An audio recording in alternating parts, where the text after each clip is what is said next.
you hear me okay? We have a dinner tomorrow night for conference attendees at Sherpa House, and see me if you will, please, if you'd like to join us. Dinner is $25 a head. It's a terrific buffet meal, and of course the company is incomparable and comes from all over the planet. And so this is your opportunity to continue to get to know all these great people who have gathered for Sustainable Summit. So see me, it's $25, and I want to know as much as quickly in advance as possible so that we can give a final count to the restaurant. Everest Knot. I don't want to go over all of the things that we've read recently in the press over the past couple of years about Everest. When I first went to Everest in 1985, it was to support a friend of mine who was climbing on the south side. I went back in '86 and then in '89 to attempt to summit in the fall in what turned out to be winter conditions on the north side, the Tibet side, in an era when there were almost no climbers around. There were just a few expeditions, and in fact, we were the first expedition in Lhasa, Tibet, to stay in Lhasa after many years of non-entry allowed by the government of China. So fast forward, because at the time when I left Everest, I said, you know, there's a trend here. The biggest problem I think we're going to be solving is what beer to have at base camp. And I thought that was a terrible observation to make. I thought this is a terrible trend. But it may also, at the time, this is in 1989, reflected a trend that was going forward on a lot of mountains and places where we all love to climb. So fast forward to Sustainable Summits in 2014, and I think that we all want our mountain experiences to be more than just what beer to have at base camp, or whose internet cafe shall I frequent today. You really want the climbing challenge, but I think certainly a lot of us who trek through Nepal and Tibet want that experience of being part of a larger community, not only of climbers, but also of the people who live there and whose livelihoods we support by being in their, being guests in their countries. So I'm going to turn this over to Roger because he's going to introduce our moderator and the panel. Okay. Thanks, Roger. All right. Thank you, Helen. If I can speak here. Mike Gauthier, I've known him for a lot of years here. It actually probably the first time we worked together, he came up to Denali National Park to help us with a problem. Mike was then, what was your position with Mount Rainier? You were the lead climber ranger, but he helped us with we had a senator in the state that said that we needed to charge climbers a significant amount of money and post a bond, all kinds of options that Mike had to help us with trying to, during our climbing season, try to figure this out within a couple months time period. And he actually did, and we ended up with a very balanced result out of that whole thing. And in today's world, Mike is the chief of staff at Yosemite National Park right now, and does a good job there. And our crew out here, I'm going to have them introduce themselves. So we got Conrad, Melissa, Markus, John, and Dawa, and I'll have you guys just do a very short introduction of yourself, and I'm going to sit down and enjoy this evening here. So thank you. Dawa, you're up next. No, I think age before beauty. Yeah, exactly. Yeah. Greetings, everyone. I'm Conrad Anker, and I'm drinking a beer, so no, wrong meeting, sorry. Bad joke. Anyways, pleasure to be here. I'm a Himalayan climber. I started climbing there in 1988, and have been on expedition there probably every year since then. In 1999, with 2 weeks' notice, I was invited to go to Mount Everest, and it was for the Mallory Urban Research Expedition, and it changed my life. I went from being a dirtbag to being a controversial person. So, yeah, it's what I am in England. And on that trip, I met Funuru, who was 17 at the time, and team that I was working with Eric Simonson and IMG, were primarily from the village of Fort St. And I realized that what we were able to do was on the backs of these guys. And subsequent to that, I was trekking in Nepal in 2002 with Cheney, and we were leading a guiding group and went out climbing after we were trekking, and everyone really enjoyed climbing. So the idea was to create a climbing training program for high altitude workers that focuses on the avocational aspect. So, but that we do it because we love to do it, not that it's a vocation. So there was that a little bit of a difference, and so that was the foundation. So there we go. I'm Melissa Arnott, and I have been working as a professional guide for the last 10 years, and 7 of those years I've spent going to Everest every spring and the Everest region every fall, and it's become hugely defining in my life. My first trip there, I went as a guide on a commercial expedition, on a big commercial expedition, and I've gone in a lot of different roles over there on really small expeditions and just as an individual climber with a single climbing partner. And I think it's showed me, I'm very young, I'm 30 years old, and I've seen this industry that is the entire Everest machine change a lot over the last 7 years. And that's a very small amount of time, but it's kind of a big amount of time if you consider how long the commercial industry, Ellen just saying when you were there in '86 feeling like you were at the beginning of something, there was really nobody there, and that's very true. It's like 25 years in, 7 years is a long time in that. And every time I go and I come back, I continue to think there has to be a way to responsibly conduct ourselves here so that people can continue to experience this place in the ways that we've experienced it, that have changed our lives and motivated us to sit up here invested in it. And I've sort of taken on this role in the last couple years, deciding not to spectate and sit in the audience and saying there's got to be something we can do, but saying what can I do, and trying to start doing those things. And so that's a huge part of what this is for me, is getting really collaborative input from people who know way more than I do. Like,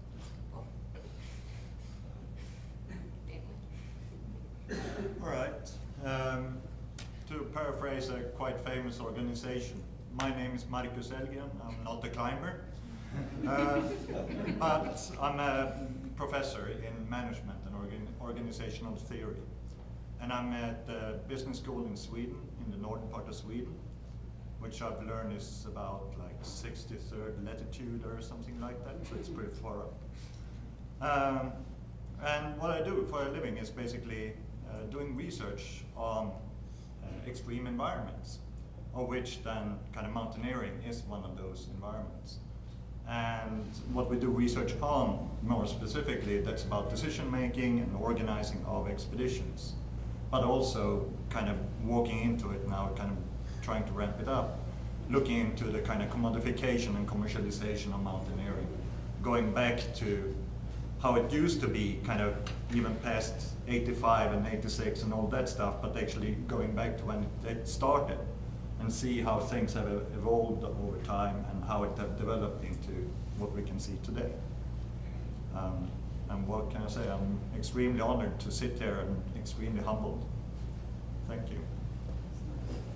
I'm John Harlin, and way back in 1978 I got my degree in environmental biology and thought I was going to go on and become a scientist, get my PhD and all that, but I needed to get climbing out of my system, so I wanted to take 2 years off and ended up becoming a mountain guide up here in Rocky Mountain National Park, and then writing a series of guidebooks to climbing in North America, and then working for Backpacker magazine for a long time and editing another magazine called Summit, and then the American Alpine Journal for a decade, and then I always wanted to get back to those environmental roots and conservation and science, and so finally I left that and started working for the Mountain Institute a bit over a year ago, and specifically on a project called USAID-funded project, the High Mountains Adaptation Partnership, studying glacial lakes and helping local communities with adaptation plans for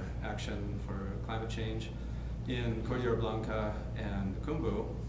And as part of that, I started researching whether it made sense to put together an Everest Alliance to solve some of the problems that were making the news, and that Everest was having a lot of issues, environmental and social, and so I managed to get a small grant from USAID to do some research on that and some workshops, and made my first trip. I've been up to climbing in Tibet before, but never been to Nepal in all these years, and so spent the month of May in Nepal interviewing a lot of people and talking with people about whether it makes sense to start such an organization or all that. So that's how I've learned about the Everest region, and then the idea is big part of the idea was if it made sense, if we could find a productive way to do this, to solve problems communally in the Everest region, we could take that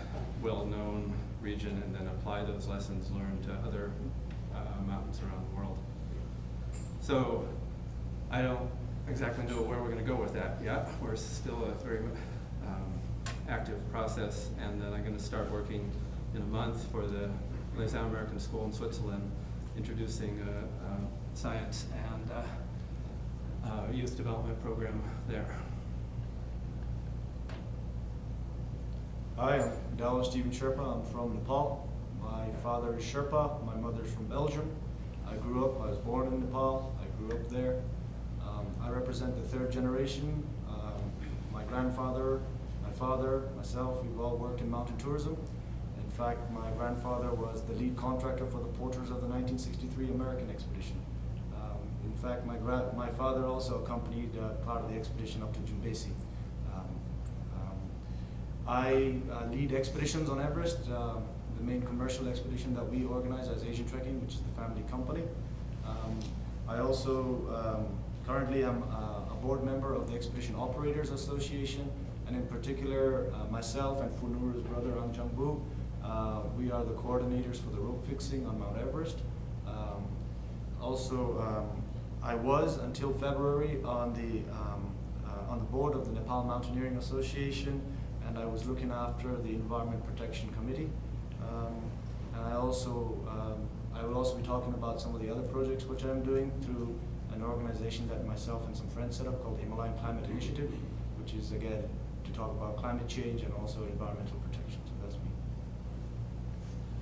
Hi everyone, I'm Mike. Thank you, Roger, for the nice introduction. And I gotta go there. Everybody calls me Gator. If you want to just call me Gator, they can't pronounce my last name. You're welcome to outside of this forum and whenever you see me at the bar. And I'm thrilled to be here. I will admit I haven't even been to Asia, so I should give that disqualifier right away. But what I have done is I've worked a lot in national parks at Olympic and Mount Rainier and Denali, and also I actually spent some time in the Washington D.C. office. I survived, and I got out to Yosemite, and so it's flattering to still participate in mountaineering business, because day to day my life isn't really mountaineering anymore. After I left Mount Rainier, and I will admit freely that I missed that a little bit. But what I found when I came to Yosemite, and what I think is apparent here with this discussion, in the last couple of days in the conference, and maybe actually before I jump in for one quick second, I got to do a quick shout out to a couple people. Both Ellen and Roger actually deserve a tremendous round of applause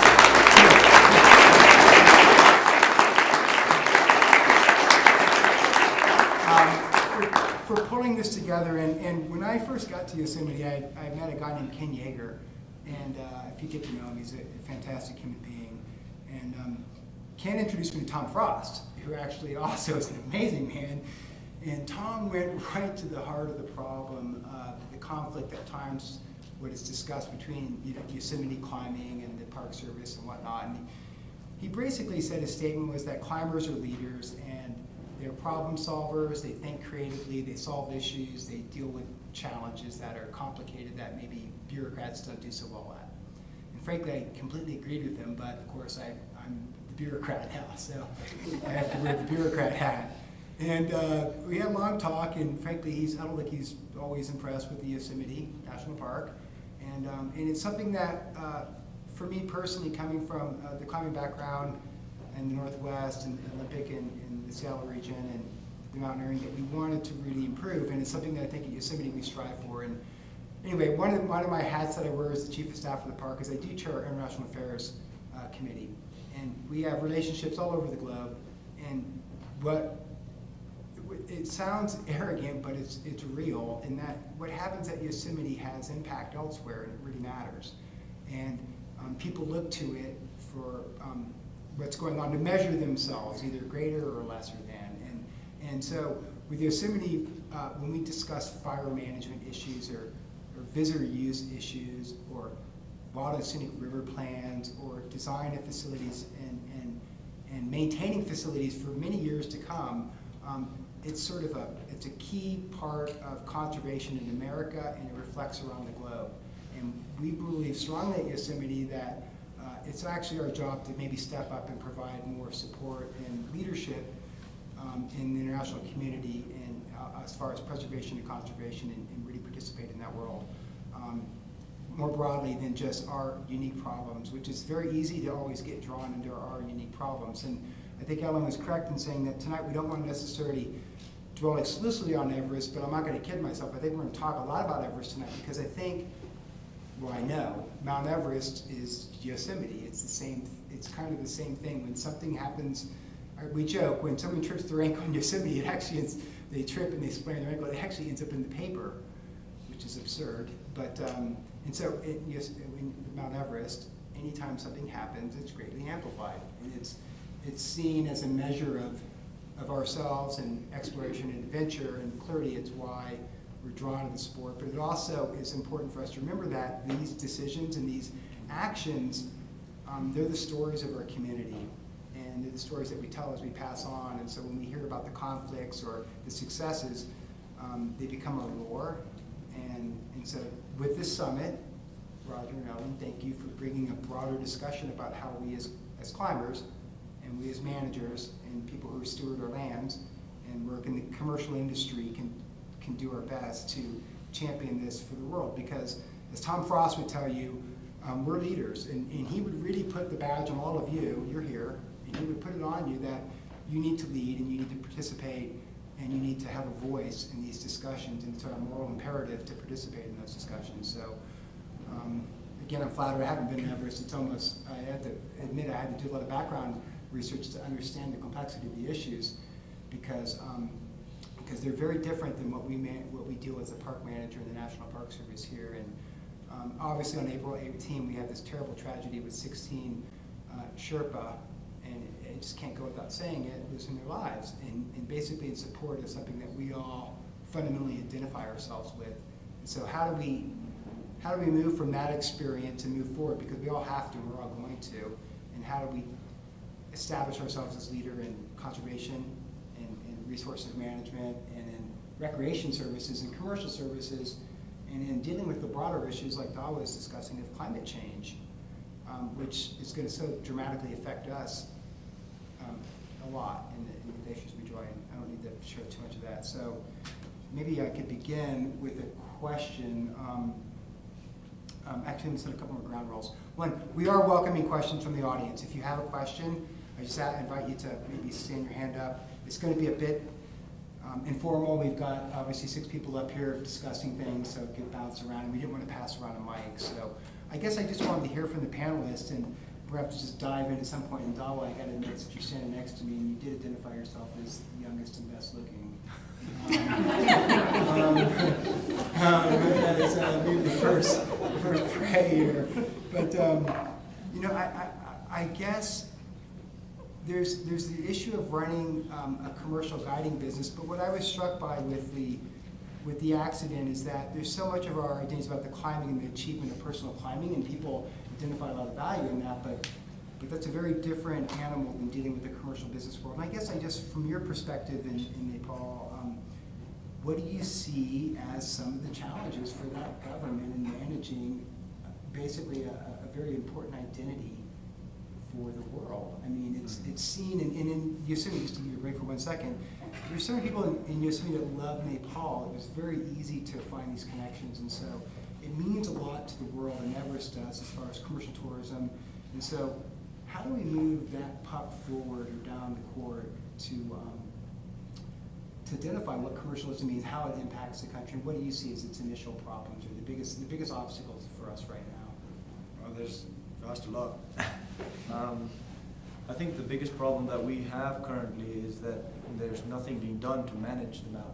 And that's the hard fact of it, which is that the government and the bureaucrats inside the government, it keeps changing every 6 months or so. And so there is no vision and there is no consistency in any of any thinking in any policies. And so those of us who are in the industry are constantly trying to bring changes in the policy, which has been stuck since 2033, Nepali year 2033, which is nearly 40 years now. And so, that's, I think, one of the biggest problems. We have a system, we're following rules and a way of thinking that was suitable 40 years ago, perhaps, but it's not anymore. And that needs to come to the modern age, I think that's one of the biggest challenges right now for us who are in the industry. Melissa, you've been on the ground recently, has been well publicized. From your perspective, how does what Dawa say go, and how does that meet on the glacier from where you're sitting? Conrad, I'm going to tag you next for the follow-up a little bit more of this, but where is that? Yeah, I think it's really been very fascinating because I've had these really complicated and intelligent discussions with people on the ground in Nepal who are trying to help make this place better, including Dawa, trying to really look forward to the future. How do we implement a better place, including, Conrad and Jenny working so hard to make that happen. And there's so much that we can identify as what we need to do, but you kind of back up a few steps and you look at, just take mountaineering out of the equation just for one moment, and you just look at Nepal as a country and take any other issue within the country and just follow it backwards for a few years and see the progress and the challenges that any other issue that has been regulated by the Nepal government has been managed. And you'll quickly identify some of the same problems that we're very much facing right now on a very public stage. So I think, exactly what Dawa's saying, there's been no change, there's been no real heavy-handed regulation in mountaineering, but not really. The country's been an incredible political transition, and we have to start by appreciating that fact, because everything is going to come out of that first, and then we can start getting into the little nuances of our world and what so imminently affects all of us. Okay, Conrad, honestly, the KCC's been impactful. It affects us in the Park Service. You're frankly making change happen as an outsider, non-Nepali in the country, so what's your, just kind of curious. Everest is, it's an attainable goal that is going to draw a lot of people that are successful. They want something, they want a trophy they can put on their wall. And it's still unique. I mean, there's probably 3,000 people, maybe 6,000 ascents that have climbed Everest. So it's a unique thing for people to go to. And therefore, there's a huge demand. And if we look back at market economy, that's what's going on. And so both the Chinese government, which administers Tibet, and the Nepali government, which administers the south side, they will basically charge what the market can bear, and it's an expensive endeavor. So climbing, because of that, it changed from when I was a young man. When Doug Scott climbed the Southwest Face, I would have walked across the street on my knees in busy traffic to shake his hand. And now it's like, I go to Yosemite, you're like, dude, you've climbed Everest, you're not worthy anymore. So it's like this change around where it's become far more commercial. But at the base of the challenge that the next decade, next 2 decades, is that there needs to be a climbing management plan for Mount Everest. There's, as the Whitaker, Professor Whitaker, I'll call him, he has a great presentation this afternoon, identified carrying capacities and what the mountain, all these different concepts, and we need to apply that to Nepal. And Denali's done a great job with their climbing management plan. The season there runs from April to July. It's 2,000 meters lower. You carry your own gear. You fly in with a fixed wing aircraft, but many things are similar. You're climbing on a glaciated peak. It's one of the 7 summits. How we deal with humans and humans' waste is all very similar. So Until we get to that point where a carrying capacity can be identified and there's a way to distribute permits, whether it's by price, by experience, by lottery, or some mix between all of those three, we're going to continue to see this conflict between climbers who are on the mountain and an increasing amount of people on a very, very narrow weather window and a very narrow route to climb on, and that is sort of the source of the conflict. I appreciate it. I was happy to see, is Hano here today? Is he right now? Okay, great, yeah. He had a great slide about management, and I just thought it was so appropriate the way he described the different management and how it would impact later, you know, tight management versus, and I guess, John and Markus, I mean, in your experiences,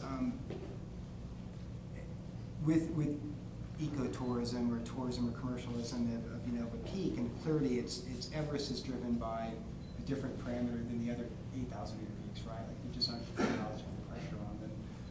I mean, what do you see, John? I mean, from your perspective, and I know you've traveled all over the globe and climbed. Like, how can we use Everest as, or not use Everest as anything, but really do something at Everest that impacts how we do climbing and climbing management, and particularly commercial services in this case, and local economies. Well, it's so interesting. Everest rises above this whole populated valley, the Khumbu, set of valleys. And so there's these issues that are specifically Everest-oriented, and then there's all these other complex of issues that are going on in the Khumbu. And obviously, a big part of why the Khumbu has been placed on the map so famously is because it has Everest, and that has the draw. And it just probably always will. I mean, at the school in Switzerland, I was there for a while this spring, and there was these kids I was talking with, and one of them was from Russia, and he was saying, I'm going to climb Everest. He just wanted to climb Everest. He had no interest in climbing at all, no background in climbing, but Everest is something he had to do because it's the highest in the world. He's never not going to be the highest in the world, and so that's both a great plus for the Everest region and a great challenge at the same time, and the Khumbu needs to take advantage of that in the best way they can. There's so much now reaction, like Conrad was saying, that now people in Yosemite say you're not worthy anymore because you climbed Everest. So that's the opposite ends of the spectrum. It depends on how sophisticated a climber you are generally. But like when I was talking about the Everest Alliance with some heads of large mountaineering clubs in Europe this spring, we had one of the major clubs there who said, we won't get involved in the Everest Khumbu region at all. That's just an example of everything done badly. It was the worst example of tourism, of mountain tourism. And our goal, if we had the Everest Alliance or in founding it, would be to sort of turn that around and say, okay, well, whatever those challenges are, they're being addressed and they're being solved. And when I actually went there, I saw things being addressed and solved much better than I had any expectations of. And so I think there's all these different perceptions that are happening, but there's tremendous both opportunity for them, and I'd like to think responsibility if they think about the influence of their actions there and how it can be, how it's viewed throughout the world like it is in Yosemite. But I don't think most of the people there are thinking that way. That's us as outsiders thinking of it that way. But we can potentially use that to help things there. They can get more funding from companies like Coca-Cola, for example, that is helping to fund some efforts of Dawa's, because Everest is there as this icon that they can use to attach themselves to. And so it really needs to be taken advantage of. But from a climbing perspective, I mean, I personally just don't view the standard route up as something that I would look to as a climbing experience. And most people who are doing it aren't climbers.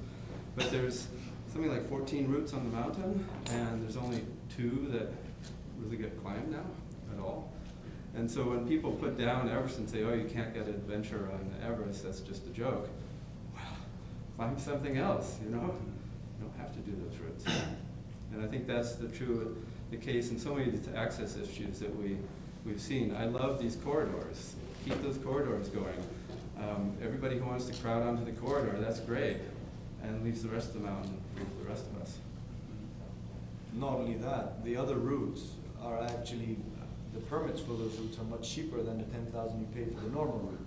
So it's actually, the government of Nepal has actually made that concession to encourage people to go on those routes, yet people still go on the normal route and still complain that, you know, it's a highway. But the truth of that is, I think that Everest, regardless of the standard route being, you know, void of adventure for a climber of sophistication, it still holds enough adventure that I know a lot of climbers who you would consider we would all consider quite sophisticated of climbers, and they said, I want to climb the normal route to get that experience of that altitude before I endeavor down these other challenges where the risk level is much higher, I'm risking my life, going there I want to know that I can function in that way, and so that's one aspect of adventure. And then there's the commercial aspect where we enable people to have adventures that they couldn't otherwise have, and it should be done responsibly. And so I think this attitude, we've all felt it at different points on different climbs. Everybody who's ever climbed anything has been like, oh, thank God I'm not climbing that 5.5, 6-pitch route that like 27 people are on. You're psyched that they're on it. But if it was just constantly causing problems and there was, you know, it was causing human waste issues and environmental issues and human death issues, you would say, well, maybe, you know, I don't want to just climb right next to that and ignore it. Could we do this better? And I think that's the position that we sort of all are entangled in, right, is to look at it a little bit more responsibly and say, you know, not just, yeah, go for it, be in that corridor and stay very busy in there, but we want to conduct safe and responsible adventure within that corridor and encourage people that are capable of climbing those other routes, not just send people on those other routes. I think it's a very complicated issue. And as we've been talking about here, educate them and make them better environmental stewards. And everybody to come responsibly with eyes open.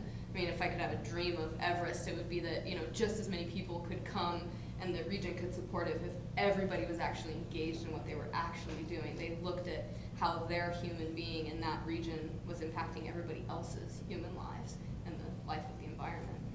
Huge.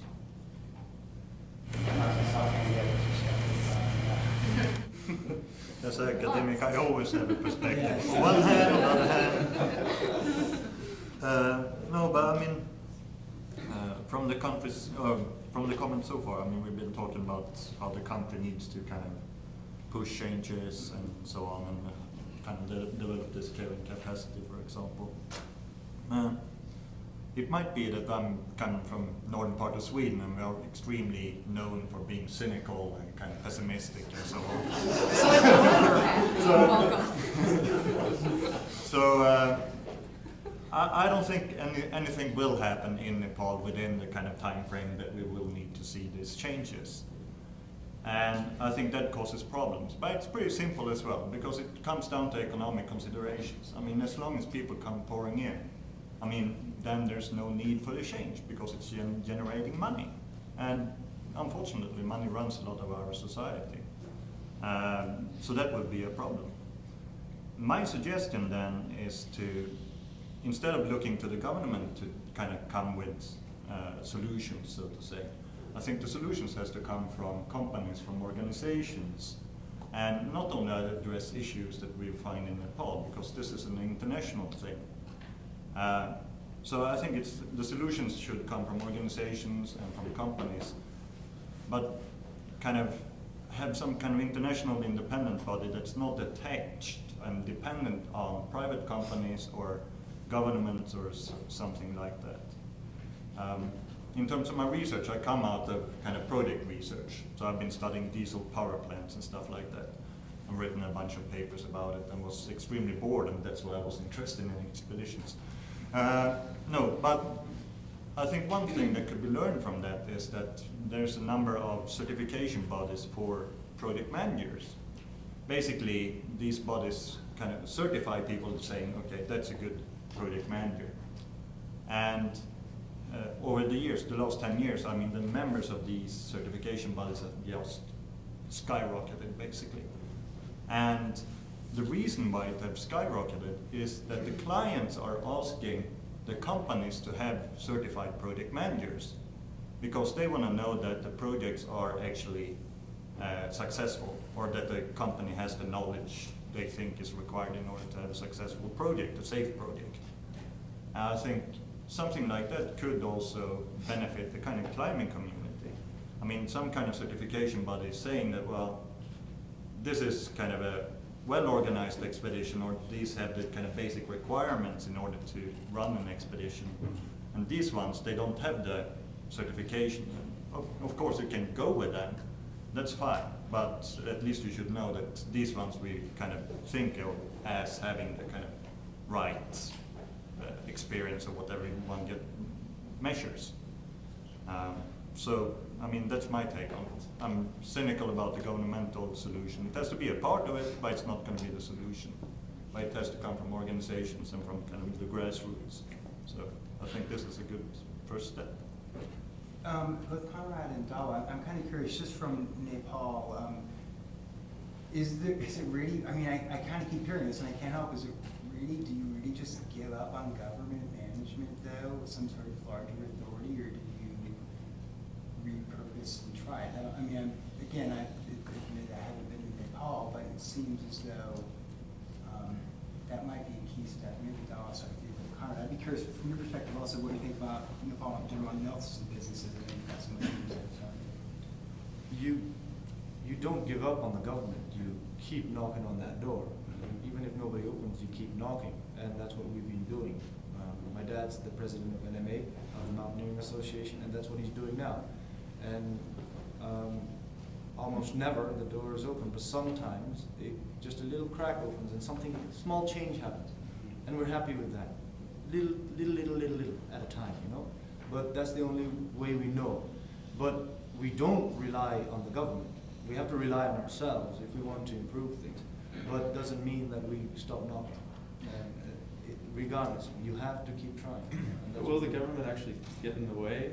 Is it sometimes better not so to there I was going to take inform the next them? question to Conrad of what he's doing, but thank you, John. That's just like, will the government get in the way if the climbers take the leadership? And the companies who seem to be most benefiting from this take the leadership in that. And what is, and frankly, I'd love to hear what you guys think what that leadership looks like. Because maybe that's the heart of the question here. Well, July 2001 was momentous for Nepal. We know September 2001 was 9/11, but July 2001 was when King Berenda was assassinated by his sons. It was regicide, fratricide, matricide, patricide, all wrapped into one. And subsequent to that, the state of Nepal government has been in turmoil, and double-digit inflation, the Maoist insurgency, more people coming from the rural areas into the city, intimidation. So it's been a very difficult political climate to work within. And where we look at sort of how we operate within the United States with public agencies that govern the land, it was quite different. So there might be an appointed minister that would then be in charge of some aspect of the country that was appointed, but then that minister might be on the take or sort of be working illegally. And so that really created a difficult groundwork to operate and to move things forward, but it also created a vacuum in which allowed people anyone can show up to Everest Base Camp and say, I'm guiding Everest. And if I wanted to go out and guide Denali, and I did it illegally, Roger would know, he'd be like, Conrad, this guy looks like a client. When I showed up with my son, it was obviously I was taking my son up there, but when it was that sort of regulation, so it sort of opened it up to a free-flowing thing. And put into that mix commercial operators, a lot of them are Western outfits, the Ministry of Civil Aviation and Tourism, which issues the permits for the peak, that collects the royalties for it, the Ministry of Soil Conservation and Forestry, which is the national park of Sagarmatha National Park, the Sagarmatha Pollution Control Committee, the tour operators within Nepal. So you have 5 or 6 different entities looking to influence things as they see best. And there's really no one deciding person or entity that can say, this is the way we need to go forward with it. And in that, I think in that sort of that free form areas where some of the challenges have come in, a good example of this is helicopter flights. I mean, they're unregulated. Helicopter fixed wing travel on Denali is very regulated, and where helicopters can go and how they can fly.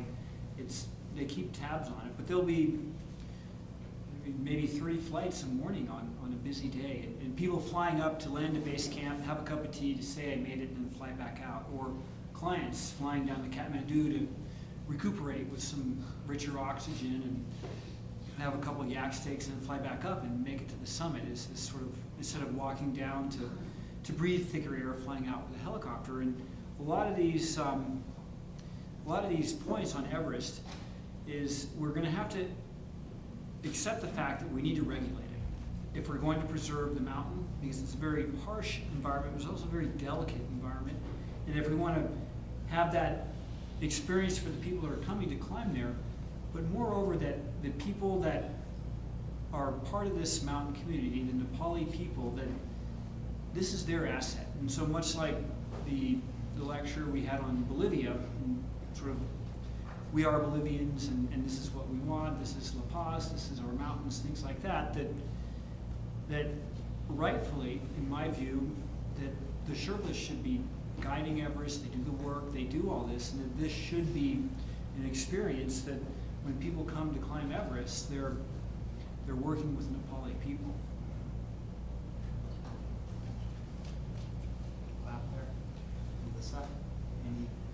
Yeah, I completely agree. I think there are so many interested parties that are, and I think it gets vilified in a sort of strange way that's not necessarily justified when you say, oh, look at all this money that people are paying for commercial expeditions or of all varieties. It's kind of a big number, but there are so many interested parties that are taking some of that money, including the government and the Ministry of Tourism and the local operators and the foreign operators and the Pollution Control Committee, and there's a lot of different directions that it's going. And I think, first and foremost, again, back to what I said before, conducting ourselves responsibly so that this is something that exists for a very long time for a lot of people. We don't use it all up. And that doesn't necessarily mean, that people aren't making a sustainable living doing it. I don't think there's anything wrong with people being invested in wanting to make a living there, whether that is the Sherpa people, which absolutely have a right to make a living there and a sustainable living there, or operators that are bearing the burden of the liability of bringing Western clients into that atmosphere. John, I would like to not always just talk about Everest. I think it's easy to go back to it for the variety of reasons, but in your experience, I mean, what again, Hano, I gotta just tell you, I love that slide because to me so encapsulated what I kind of was seeing going on in Everest. There's clearly kind of a lack of, it seems, leadership. It just is, and as somebody who's never been there and I just have to read, it just seems as though it is kind of almost the ultimate climbing environment where, yeah, make it happen, make it so. And, but is that what we want? And is that really, I mean, how is that impacting?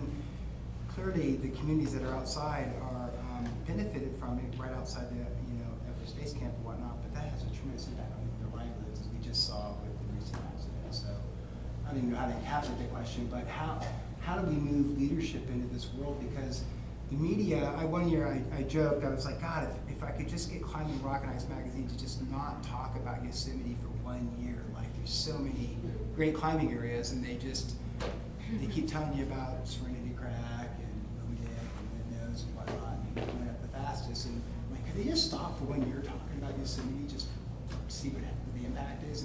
But we're never going to get that break, and Everest is never going to get that break. And I'm not going to Everest, and I'm just going to make a risky statement in saying that I suspect Everest will be climbed successfully next year, and that people are going to be on it doing a lot of business. And so, is it going to change? Is it going to? I think I'd like to say something that I think John was mentioning earlier. I don't know who was mentioning, but that things will. I think maybe Markus said that it won't change within the time period that the change needs to happen. Nepal is a very, very complicated country. It's not as straightforward as, you know, you follow a trend on a graph. You know, for example, for a long time, Kathmandu has had very, very congested roads. I'm just giving an example here. And it's simply because, you know, building codes aren't being followed and everybody's encroaching on the public land, and so the roads are all narrow. And along came a couple of years ago a prime minister, regardless of his political affiliation. He made a bold decision, and he said anybody who is actually encroaching public land, we're going to destroy the bulldoze their houses, because they know them not to do it, and we're going to expand all the roads. And now if you come to Kathmandu, if you've been there a couple of years ago, and if you're there now, you'll notice a huge change in how the streets of Kathmandu. So what I'm trying to say here is that in Nepal, things go very, very, very slowly, and suddenly something happens, and then it all flips, you know, and everything changes again. So it may not be a trend of change, but something can happen very quickly. And with this, in this regard, I think the problems that we're having, this leadership issue you're talking about, it's when the government is weak that the bureaucracy is strongest, I feel. And what I mean by that is when you don't have strong political leaders, the bureaucracy is going to govern. And the bureaucracy is always going to look for a way to maintain the status quo, because that's the safest option. You know, they are not elected, they're there to hold on to their jobs until they're retired. I'm sorry, I mean, I'm not, that's what I feel anyways. And so the thing is, I'll give you a bit wrong, but I'm sorry. I'm a government employee, I kind of. Well, in Nepal's context anyways, and so yes, the government is going to keep on wanting to follow the same rules because they know that's the safest option. The moment you start changing things around, there are going to be people who are going to be asking questions, and the bureaucrats won't be able to answer these questions. And so if you can have, if at some point we could have a leader that makes bold decisions inside the tourism industry, then these changes could happen not in a matter of a year, it could happen in a matter of a week. I mean, it could be very, very quick. But we need that, that's it. We just don't have that person at this time who has that vision and who has that courage. Yeah. I want to appreciate some comments that Jenny had said to me earlier about really pressing the climate issue. So how can our community participate in doing that? And through the businesses, Markus, please. Well, it's kind of related to what I thought from what we've been talking about, and I think this conference is kind of a ironic bullseye in a sense. I mean, we are talking about how we would like to change stuff, what is happening in Nepal and so on, and how the government should be responsible of taking initiatives and so on. We're sitting in US doing this, kind of, they are there. I mean, it's actually them that's going to do it. I mean, if we want to change, I mean, then we should start with them and what they want to accomplish, how they want to accomplish it. Because as long as we as outsiders just say, well, all right, we think it should be managed like this. I mean, we're not listening. But they are doing, I was surprised to learn just how quickly the capacity is increasing inside the country. And at the Nepal Mountaineering Association, I'm sure under Dawa's father's leadership is going to be making some huge improvements. And because people were telling me that in its 36 years of history, the Nepal Mountaineering Association has never actually accomplished anything. But I think that's going to change. And so there's people coming up. There's, I met somebody at this Italian research station called the Pyramid that is this young guy, just this bright, he looks like a Lenin with glasses, and he's just really bright and energetic and very enthusiastic and in charge of all these school committees and water project committees and everything. And he's leading with 15 or so other people in the first working group, this Khumbu planning process, the Khumbu master plan, they're calling it. And so he showed me a PowerPoint presentation that showed Khumjung the way it is now, and then if the growth of the houses continues the way it has been, it showed all the vacant land filled with houses. And so they're trying to introduce a master planning program for that, and introducing more schools and trying to retain more kids, because a lot of people are saying that in 10, 20 years there won't be any Sherpas living in Khumbu anymore. They're all going to be in Kathmandu or abroad, they'll own the land, and they'll be leasing the property to people from below who've come up to run it. So there's just all these dynamics going on, and one of the things that happens annually is this Sagarmatha Tourism Commission. Is that what it's called? Sagarmatha Tourism? It's an annual meeting, takes place in Namche. And I've seen the proceedings from this meeting, and they discuss all these issues. But the problem, as I see it anyway, is that they discuss it once a year at this, and then they don't talk to each other in between, except in little groups. And I think one of the things that's really missing is there's not enough talking to each other. There's not enough ongoing forum of dialogue, so that there'll be people starting one thing here and other people doing other things here, and it's a pretty small community, and they all are related to each other, but they might not know what each other's projects are. And so there needs to be a way of facilitating more communication, and there's so much that's happening now. The leadership, the Sagarmatha Pollution Control Committee, they are the ones, the icefall doctors who put in the fixed ladders and up the Khumbu icefall. Well, but really their job is garbage management, and throughout the Khumbu, and they have these, you go out, there's hardly any litter on the trails because now they have these collection depots all over the place that the SPCC has put in, but they fund themselves entirely from putting in fixed ladders because the government doesn't give them any money. All the trickers' fees that are collected, very little, very small percentage of that comes back to the area. The climber fees, very little of that comes back to the area. But in any case, it's very complex, but there is a lot of capacity that's already developing in place. And I think it's going to just keep getting better. There's ways that I think from the outside we can help facilitate that, and teaching people at the Khumbu Climbing School, there's outside guides coming in to help with that, but there's more and more capacity to self-train within it, too. I think it's all in the transition. I'd like to just pose a devil's advocate sort of question. A lot of people say more tourists means that the place is going to get dirtier, okay, as a general rule. But as John just told you, the SPCC, which is keeping the national park pretty much spotless, not completely, but they're doing a great job. And their only source of funding is from the climbers, the commercial climbers who are paying a fee for the ropes to be fixed on Everest in the icefall. Now, actually, the opposite would be true in our case. If there were less climbers, there would be less money to keep the national park clean. So we have a very, very symbiotic relationship with tourists coming to the area. I'm just saying, what do you think about that? I think that just to, I think that that's all over the globe, though, and I would just share with you that's Mount Rainier, and that's Denali, and that's Yosemite too. We get a slice of the money, basically, and I won't even pretend to understand the Nepali budget because I can sometimes can't understand the Park Service budget, but the money moves into shells and then it moves around, and so many things happen, right? Your money, you pay this amount of money. I paid $50, but where'd my $50 really go? Well, it may have been a little of the road, a little bit of a visit to the center that you walked into in the restroom, and it doesn't all go to specifically that. But just one quick comment on that.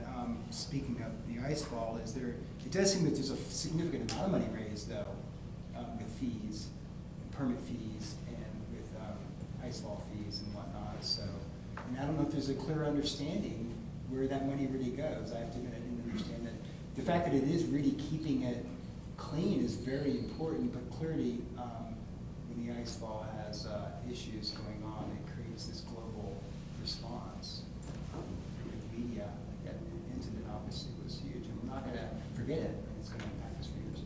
Actually, if I could tell you about the permit just quickly. So currently, it'll change from next year, but currently it's $10,000 per person, which is the royalty fee that goes to the government of Nepal, which goes to the Ministry of Tourism, which then actually goes into the coffers of the Ministry of Finance. So actually, there's a hierarchy of ministries as well. So the Ministry of Tourism is lower down than the Ministry of Finance. So actually, the Ministry of Tourism cannot force things on the Ministry of Finance. unless there's a specific rule by the government of Nepal, by the parliament, in which case, which has happened now, which is 30% of the money, the $10,000, is supposed to go back to the area where the mountain is. So if it's Manaslu area, 30% of that fee has to go to the Manaslu area. If it's Everest, 30% has to go to the Everest area. But again, that system is also kind of convoluted because it goes to the DDC, which is the District Development Committee. But the district has a load of VDCs, so this is Village Development Committee. Now the Everest region falls only under 3 VDCs, whereas there are numerous other ones in the district. And so to get access to the funds in the DDC, you have to go through the VDC. So VDC, DDC, Ministry of Finance. So it's a very, very long process to get anything done, to get any access to that money. But the money is there. Yeah. You see? Yeah. Let me just, I won't bore you with the budget discussion under federal government. It would be stunning. It's not that different, surprisingly. Sounds kind of the same. I did see a couple questions, but I just have a feeling too that some of our panel wants to chat. Jim? We talked about some of the difficulties of getting change from the top down. Sometimes change happens from the bottom up. So my question would be, how can we as visitors to Nepal support the guys, the operators, the Nepali people? What should we be doing to help you institute the change that needs to happen over the long term? Can I start? I'm going to start with Conrad maybe on that for a second because I know that you've got things to answer for. Well, if you're a tourist there, and specifically if you're going to climb Everest, it would be like make sure that the people that you work with are treated fairly, that you're following the regulations, that you're insuring them to the right amount, and that they have proper equipment, which is part of your obligation to them with the stipend that you give them for their gear, and that they have proper training. And the more training the more that you as a tourist demand proper training, the more that's going to create a demand for training. And whether they get it through the NMA with the Manang or through the KCC, or they get it through the Royal Walling program that the French Alpine Club runs, any one of these entities is a great way to give them that foundation. So as consumers, we can choose, just as we say I would prefer organic corn to GMO corn, you can make that choice with your pocketbook. But can I also say just quickly, make sure that the staff that are going on your trek have insurance, because everybody wants to save a penny. And so when you're booking online, you'll see one company cheaper than the other. But you got to ask, where are they actually cutting corners? And insurance is one of the first things, because as long as everything goes fine, you'll never know.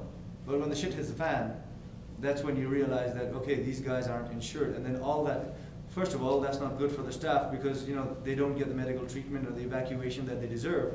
But secondly, you're going to be stuck with a tremendously big bill. So those are the sort of things that you also need to watch out for. Just adding on to it. Yeah, in 2012 there was an accident. A Sherpa was hit by an ice fall. He broke his arm. We were there at base camp. We were responding to it, and we went over to his outfitter and we said, "Hey, there's a helicopter rescue," and they were like, "Oh, we don't have insurance." So Dawa, Dave, Han, and I said, "Well, we're going to cover the fees on this insurance."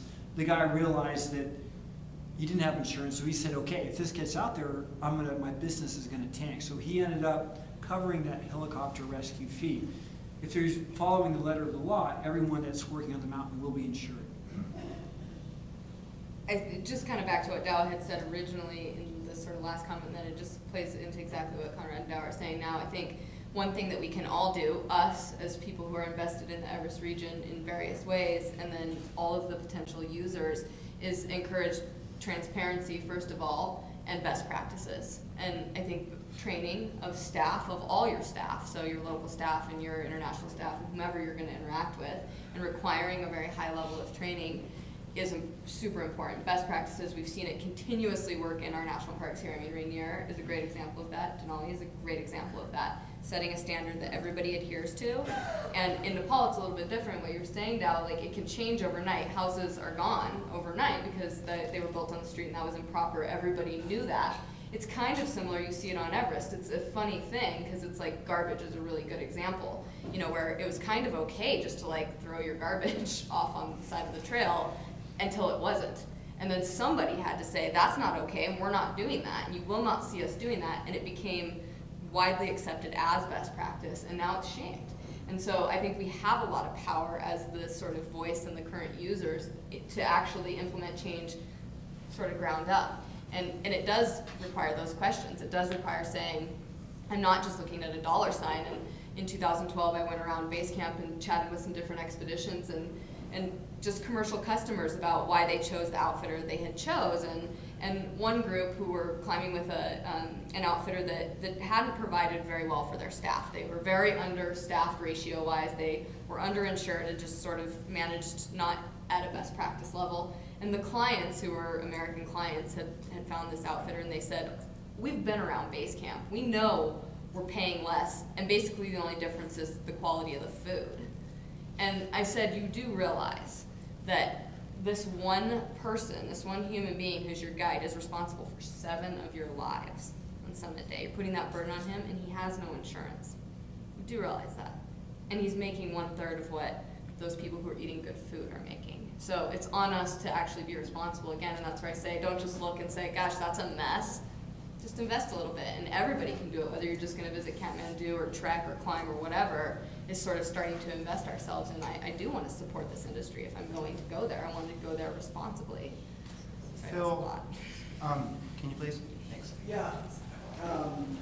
Phil powers everyone in case you I didn't know. mean, I think that's a great thought, that the consumer can be an advocate for change. But my guess is that the consumer is going to continue to get the best deal. Conrad talked about the number of different agencies and organizations that might participate in decision making, and we talked about the lack of leadership. And it just seems to me that maybe we could move to talking a little bit about, let's be clear about what the problems are, and then let's be clear about what some potential solutions might be. And I think there might be, look, I'm no expert. I've never been over there really. But it seems like to me if we got creative about solutions in reference to the problems as we see them, that the solutions themselves might please the 6 or 7 organizations that are involved, including the need for a pipeline of income that the Kumbu is now used to and needs more of. And so I started to kind of leap forward to what could we do? What could actually change that everyone would actually be comfortable with? Like, what if we said, in order to go on Mount Everest, you had to do one other climb in Nepal before you went, which would add tourism revenue, add experience to the client base, put money in the pipeline, and increase the potential for safety and ease of access on the mountain itself. I mean, I just wonder if there are solutions in the midst of all this kind of philosophical conversation that people might be willing to get behind that would be good for all the parties involved. Conrad? Having prerequisite that you climb other climbs before you go to Everest, I mean, I climbed in Nepal and India for years before I felt I was worthy enough to go to Everest. And when I was there in 2012, there was people that the boots were obviously wearing them, and they were so out of their element, and it created a risk for all the other people there. So it was problematic with that. Looking from the 40,000-foot view, being a citizen of the United States, being here where we are, Nepal is in a tough place. They're in a geopolitical vice between India to the south, China to the north. China provides manufactured goods, India provides the oil and the fuel. And the mediator that go between in that is the United States. Our government, our embassy has a very large presence within that to work with Nepal, and probably of any foreign country. Dawa, you can either say yes or no to this. They have an ability to influence things. So if we could start by saying, Sagarmatha National Park, Denali National Park, they're going to be sister parks. We're going to share the best practices from both parks. We're going to encourage a dialogue using the climbing management plan that we reviewed earlier in our conference here as a way to bring the disparate parties to the table to get them all to communicate. And having maybe the U.S. Embassy being an arbitrator on that, saying, we want to help this out.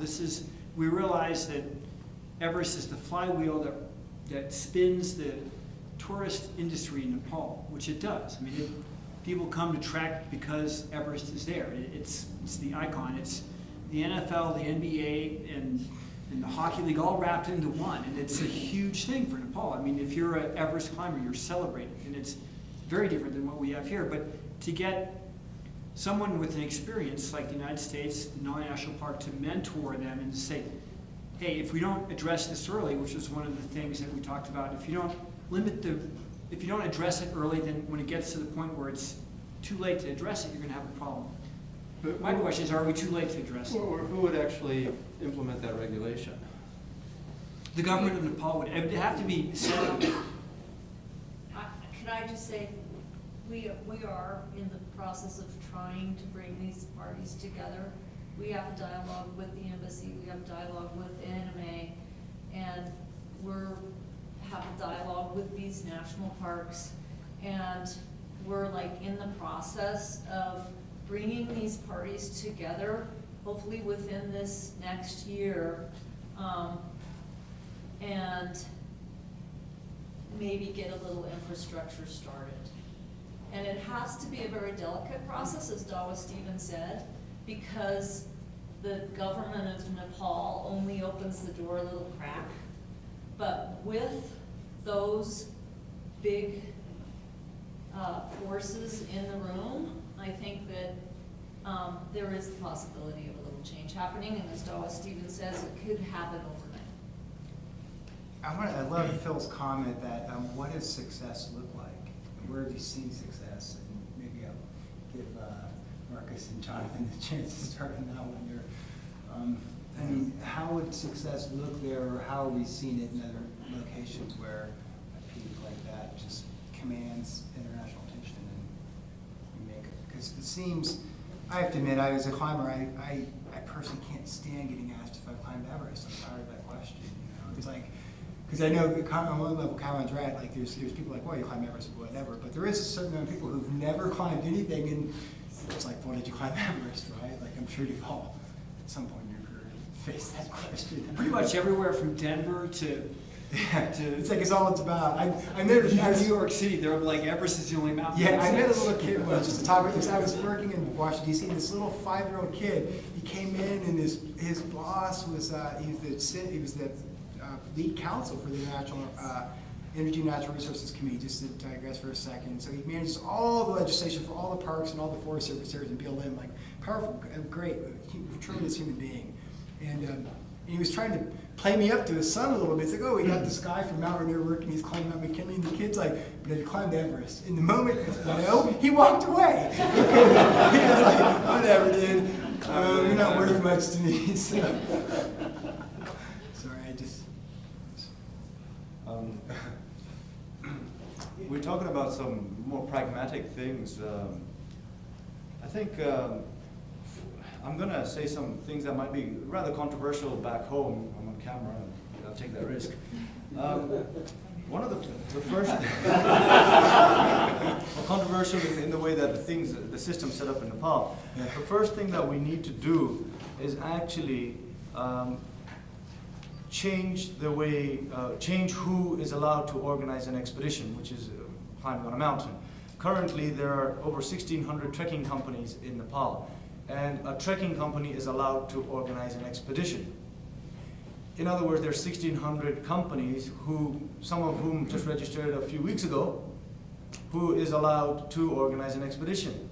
So first of all, the government needs to say, trekking companies can only do this, organize treks, and expedition companies are allowed to organize expeditions on mountains. And I think that will very quickly make people a little bit more accountable. It's going to become a little bit more transparent. There's only going to be, out of the 1,600, you may only have 300. So it's easier to monitor 300 companies, And then within, let's say, that 300, I'm just using that number. It's not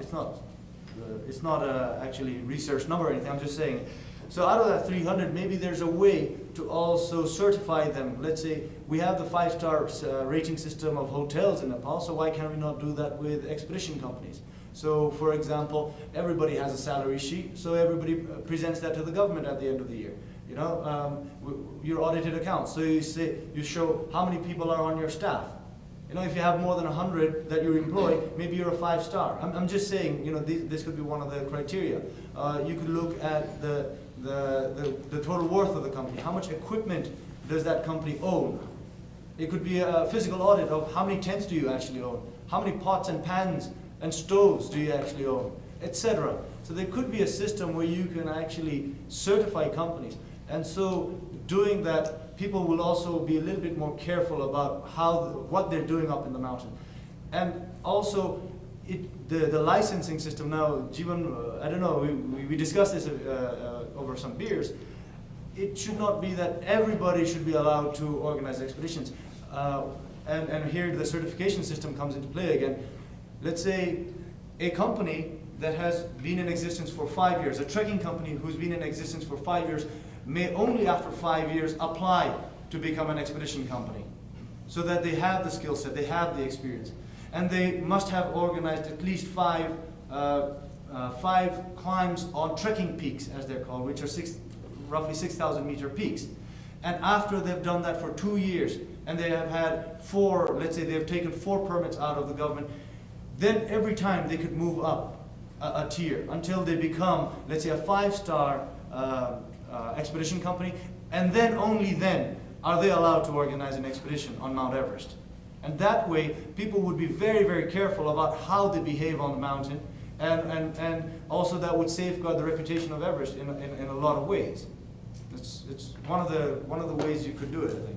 Would the NMA be taking the leadership in this? Yeah, that was my question. No, it would not be through the NMA. It would just be simply it would be a written rule in the Ministry of Tourism. And so it's not open to interpretation. It says, these are the criteria, bam, bam, bam, bam, bam. And if you fulfill this criteria over a 2-year period, you can then apply for higher certification, etc., until you become a 5-star. Can I ask, what's the disruption? Because I think, I would imagine, that system, frankly, in its nuts and bolts, sounds like our concession management system, very much so. Same thing.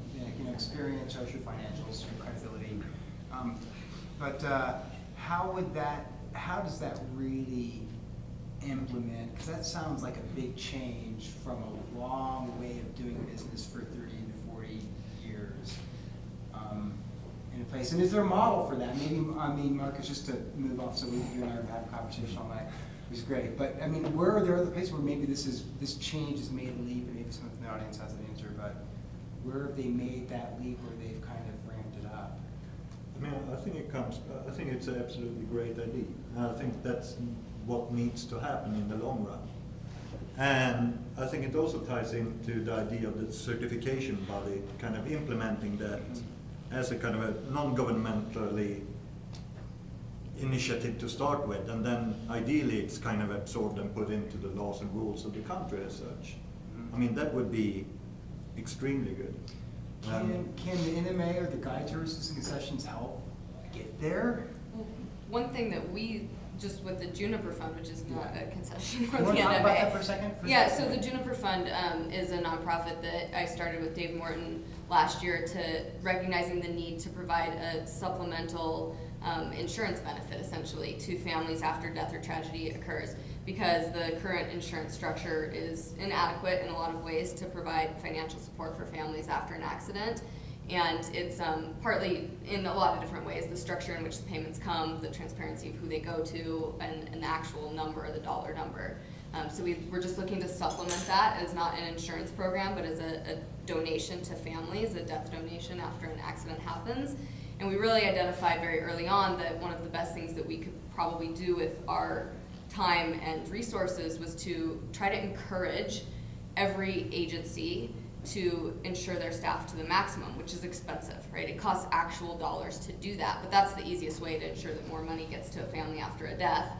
But how do you encourage them to do that? And one of the ways that we have been talking about doing that is creating transparency and publishing the information that we can find, which is saying, this is the trekking agency, this is how many staff that they insured, and this is the dollar value they insured each of those staff to last year. It's just a fact, it's in paper, we can all access that information through the insurance companies and the ministry, and showing that, and so that it essentially becomes, here's companies that the Juniper Fund endorses.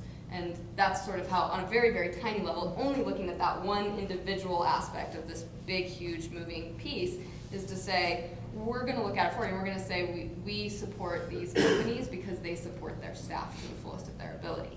And you're gonna see that that's gonna cost money, right? That's gonna cost the customers more money to do that, but that's what operating ethically and responsibly is. It's gonna cost a little bit more money down the line. Just a question, I'm more directed. How do we make the clients aware of this? I mean, I think it's great to make it visible, but if they don't know it, I mean. Yeah, and I think what Dawa was saying. Their financial, because it's very clear in some of the stories, and just if It's you just have a chance, you're just outside, that people stay for 5-7 years, and then they get their shot. So I guess your question's spot on. Like, how do you get someone to make that choice when it means serious? But it's funny actually, because for the first time in my life, I don't feel so cynical. No,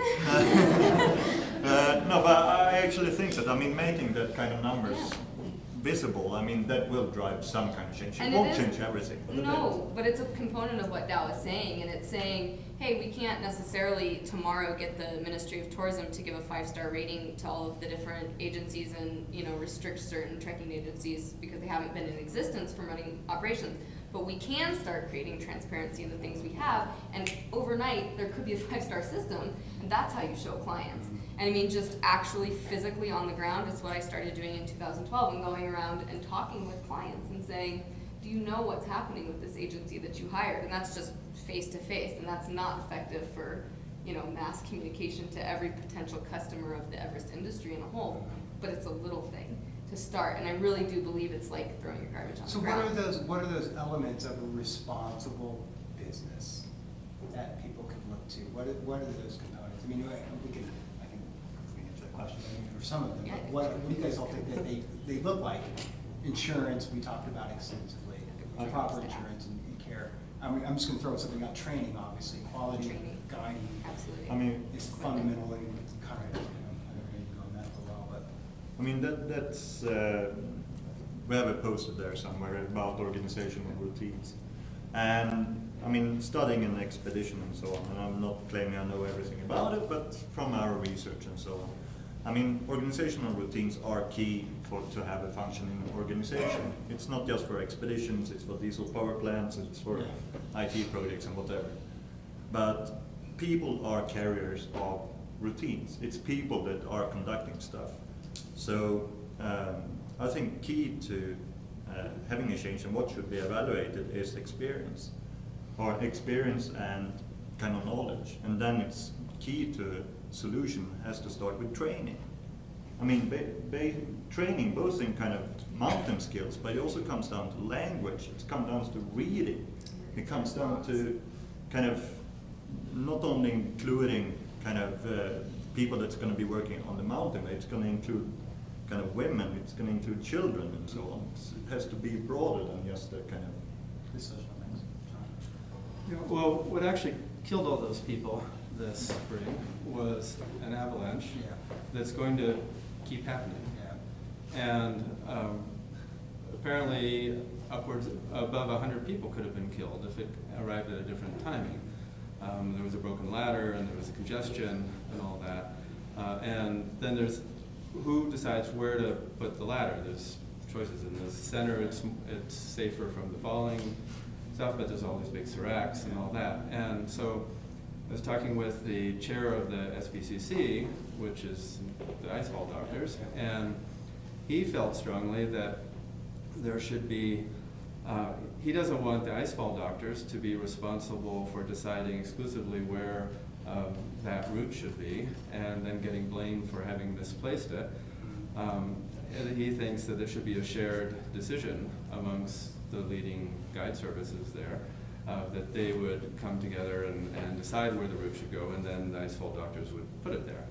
And so then the responsibility is shared, but it's shared amongst people who have a lot more expertise than they actually do. Yeah. And so things like that, I mean, that event is going to keep happening, and it may happen during the climbers window, or most of them are going to happen when the climbers aren't there, but it's just it's a luck of the draw. And So there needs to be systems like this for choosing the best route and for managing the traffic so that there isn't a cluster of people who are going to get hit all at once. It's only going to be 3 people who die or 10 people who die instead of 100. And that kind of group decision making needs to be facilitated. And the SPCC, if they're the ones who've been designated to be in charge of where this route is, well, then maybe they, now they're bringing in the others, to make it a group decision. That's an example Are the commercial outfitters arriving to participate in that, though, early enough? I mean, are they? Well, they'd have to, or they. Yeah, I mean, that would seem just. Yeah, if I could actually. Yeah, please. With regard to the SPCC and the icefall doctors, I think a very important point needs to be noted, which is that a couple of years ago, the senior SPCC icefall doctor, Nima, died. And he was a legend. He had been working in the icefall for 30 years. He knew the place inside out, and he could just look at a block of ice and say exactly when that thing would fall. And so since he's died, that wisdom, I suppose, is gone. And so the new guys are a little bit more wary. Yes, they are getting that experience, but they are also afraid, because just like they're saying, they don't want that responsibility if something were to happen.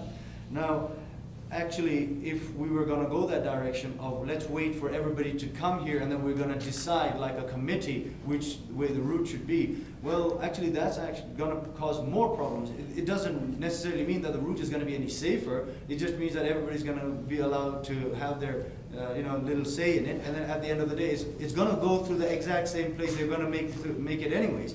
But what's going to happen is the season's going to get later, and we're going to see pictures like we did in 2012, where we have 300, 400 people on one length of rope. When everybody is jam-packed into the final summit window. So one of the things that the expedition operators have been doing in the recent years is we've been trying to fix the rope to the summit as early as possible in May, when the first weather window hits, so that we have the whole month of May where people can go to the top according to their convenience, shall we say. Not because there's the pressure and the monsoon's about to come in a couple of weeks. They have the whole month so that we don't all have to go at the same time, And so coming back to the SPCC icefall doctor thing, I don't think that's a good idea. I think they need to have the capacity. If they don't have that, they should hire somebody who does have that. Right. Well, but it could be a committee of people who come in earlier who fulfill that role. Whatever that's one. That would be climbing rangers. Siobhan, please. Can I raise a question on that? This issue is, why don't we, all of the guide surveys, send their team leader 2 weeks ahead when their main group arrives? Because we start icefall work way earlier than the group arrive in base camp.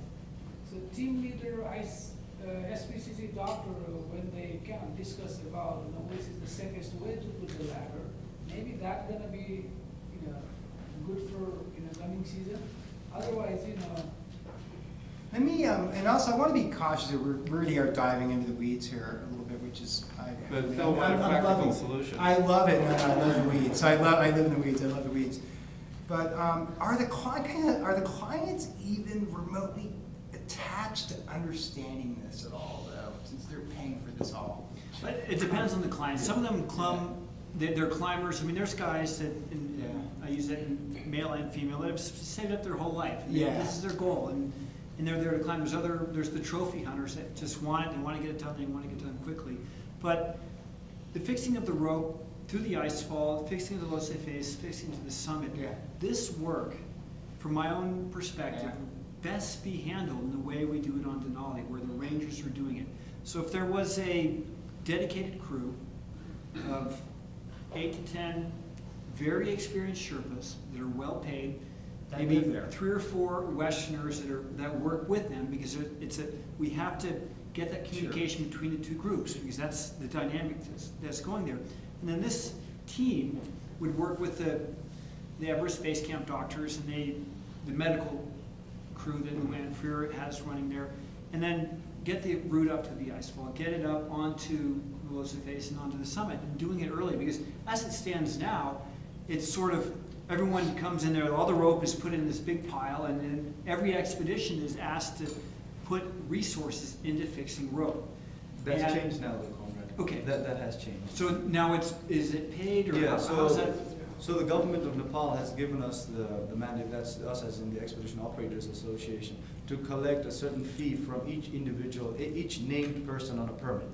And from that money, we buy equipment that is used. So we have only one color of rope all the way to the top. We buy enough that there's double ropes on certain difficult sections, for example. We make sure that we only get black diamond ice screws, for example. So we have improved those standards. But the labor. Well, Labor is still donated by the expeditions. it is. And my expedition took a higher hit because we had more experience and we were not a commercial, we were a media trip. Yeah. And so we ended up expending more of my staff's effort fixing rope on both the Lhotse Face and the summit because we weren't, the commercial operators, like I don't want to exhaust my best guys on that. Where I was, with my team, I had climbers that could do it on their own and our team worked on that. It would just seem it would seem that the best, or sort of maybe more like frankly a media organization, they can't accept failure. It's going to be harder for them, so they're going to be more invested in making sure it happens, and then they're drafting off of that experience and that opportunity. It wasn't about that. I couldn't. If Nat Geo didn't get what they wanted out of that trip, I couldn't give a shit. Yeah. I was there to protect the safety of the team that I was working with because these guys I have personal connections with, and that if we can get the fixing of the rope and that mechanical stuff financed out of the $3.5 million that the ministry collects, if they were to say we're going to put $250,000 and we're going to have this team, and they're going to have uniforms, they're going to have modern technology to monitor the people, and have the power of the government to be there, it would be much better. Because you imagine if you were on Denali and the ropes that go up to Mountain Trip had theirs. yeah, and someone else says, okay, it's your turn to go fix them this year, and it's done by the Park Service, and they realize that, and there's slightly different. And I think until we get to that point where there's a government-supported and government-regulated rescue team that is in charge of fixing the ropes, we're going to have this same sort of like everyone pays for the rope, but who's putting the labor into putting them into? Just to talk a bit briefly about that, both on Rainier and Denali, there was a lot of apprehension, I should be honest, in the federal government about our responsibility in placing fixed ropes. And I'll be honest, there was just different discussions. And frankly, it does work very well in Denali, but there was a lot of apprehension on Rainier to model Denali's fixing of lines. And frankly, Denali does a great job with it. It makes sense. It works better that way. But on Rainier, the guide services who have the most interest in it make it so. And we don't touch it.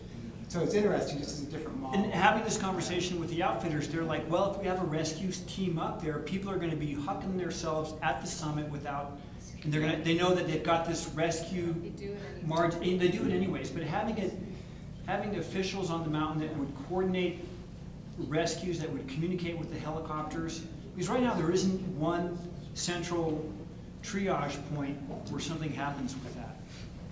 And it's starting to change, and I do think there's we have to consider this. I think this idea of having a set fixing ranger-esque role is really a great idea and would be vital to having that run very smoothly. The problem right now is that we take all of the best, strongest, fittest local workers, in large part, to fix the ropes to the summit, beyond what the icefall doctors do, from each team. So you were on a team with a number of some of the strongest, most capable, and the reason that is because often those local workers are responsible to also guide clients, again, so they're gonna have to summit twice. They can't just be strong enough to climb once. So if we posse up who these people are, we don't wanna take these experienced guides away from the commercial expeditions that still need guides, and the training it's evolving, it's happening right now, and it has to be kind of in tandem, right, so that we don't sort of scoop up everything. And then I think the big, huge thing to remember here, it's so unbelievably easy to get really stuck in how the ropes get fixed, and that there's this really amazing idea of, should there be a different responsibility beyond the icefall doctors not being the only ones responsible for it. If you've ever seen the icefall, show me a safe route through the icefall.